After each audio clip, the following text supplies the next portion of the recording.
سعید بن ابی سعید مقبری نے اپنے والد سے بیان کیا، انہوں نے ابو ہریرہ رضی اللہ تعالی عنہ سے کہ نبی کریم صلی اللہ علیہ وسلم مسجد میں تشریف لے گئے۔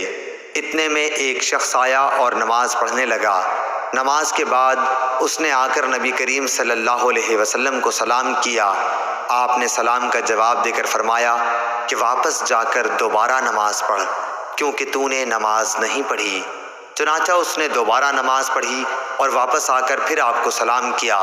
آپ نے اس مرتبہ بھی یہی فرمایا کہ دوبارہ جا کر نماز پڑھ، کیونکہ تو نے نماز نہیں پڑھی۔ 3 بار اسی طرح ہوا۔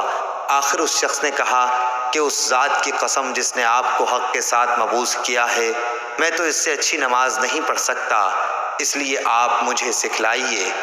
آپ نے فرمایا جب تو نماز کے لیے کھڑا ہو تو پہلے تکبیر کہہ، پھر قرآن مجید میں سے جو کچھ تجھ سے ہو سکے پڑھ، اس کے بعد رکوع کر اور پوری طرح رکوع میں چلا جا، پھر سر اٹھا اور پوری طرح کھڑا ہو جا، پھر جب تو سجدہ کرے تو پوری طرح سجدے میں چلا جا، پھر سجدے سے سر اٹھا کر اچھی طرح بیٹھ جا، دوبارہ بھی اسی طرح سجدہ کر۔